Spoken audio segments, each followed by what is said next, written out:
Weekend has Tyler Hoechlin?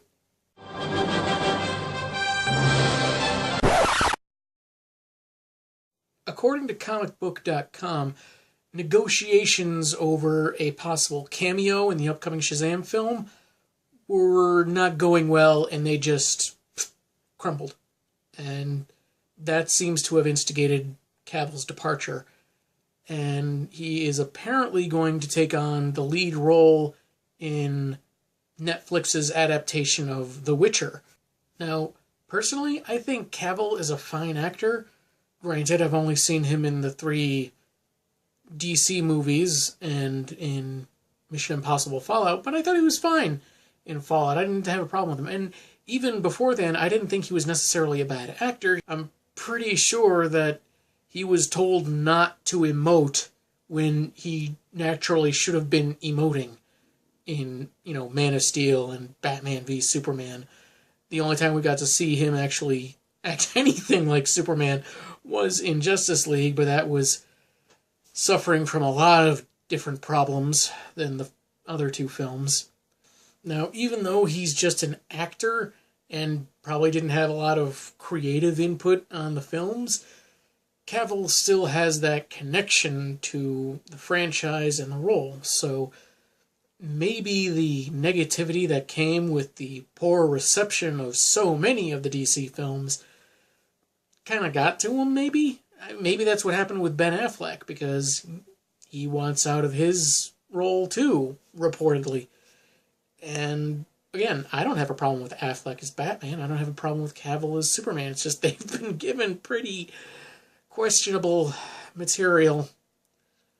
Now, it's possible that I'm just completely missing the mark here, and maybe Cavill's doing this for other reasons, but he's leaving an iconic role like Superman to do a streaming services adaptation of what I think is a video game.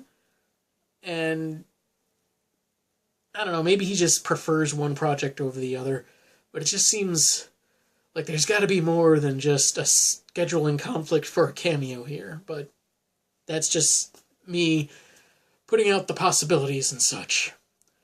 Now, they are thinking about, instead of doing any more Superman films for a while, of focusing on a Supergirl film, which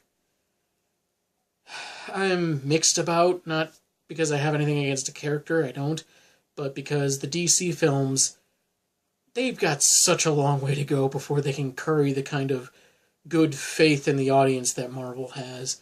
I mean, Iron Man was not a household name before Robert Downey Jr.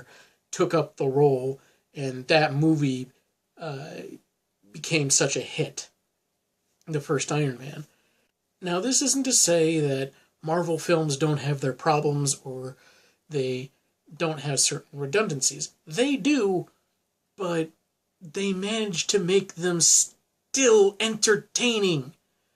I mean, Ant-Man and the Wasp, that was an okay movie. It wasn't better than the first. It wasn't spectacular, but it was still an entertaining movie. I could sit through it again, and not just because of the portion that was left out because of a power surge at the theater. Batman v Superman? No, I'm not sitting through that again.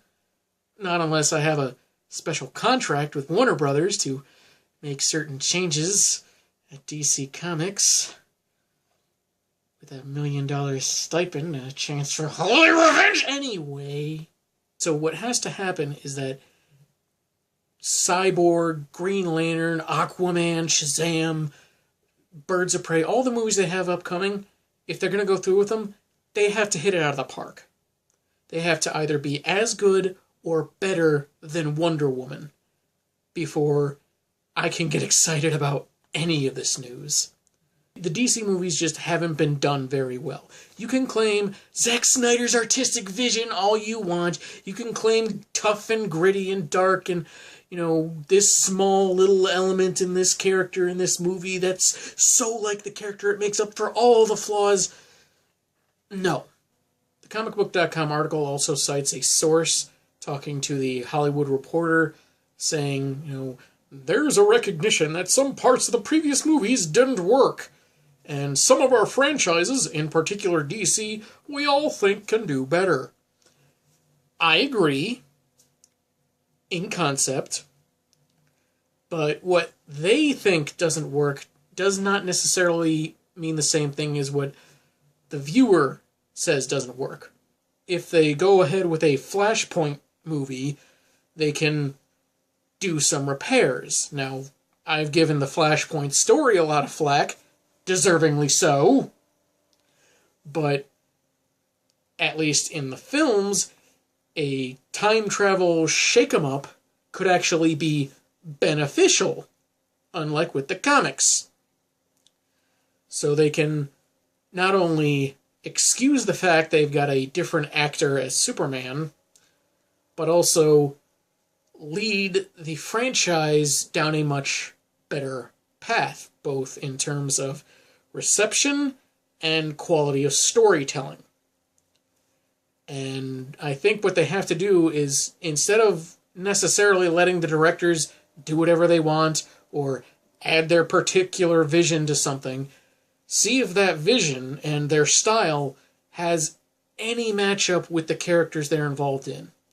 Because Zack Snyder was not right for Superman. At this point, I am beyond caring what his end game was going to be. It's just, if you can't hold my interest in Superman for one movie successfully, then your trilogy isn't going to hold a lot of water.